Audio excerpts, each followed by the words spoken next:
அண்மை செய்தி KFC உணவகத்தில் தீ விபத்து ஏற்பட்டதில் 6 பேர் படுகாயமடைந்திருப்பதாக தகவல் கிடைத்திருக்கிறது. விவரங்களை எமது செய்தியாளர் அருள் ரூஸ்வெல்ட் விவரிக்க கேட்கலாம். வணக்கம் அருள் ரூஸ்வெல்ட். KFC உணவகத்தில் இந்த தீ விபத்துக்கான காரணம் என்ன?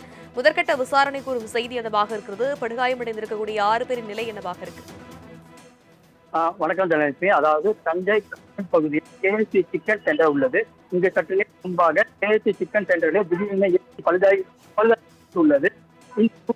நிலவியதால் சேர்ந்த இருந்த உடனடியாக வெளியே சொல்லி அனுப்பி இருப்பினும் போது திடீர் ஏசி சிலிண்டருக்குள்ளானது. இதனை பார்த்த விவரங்களுக்கு நன்றி அருள் ரூஸ்வெல்ட்.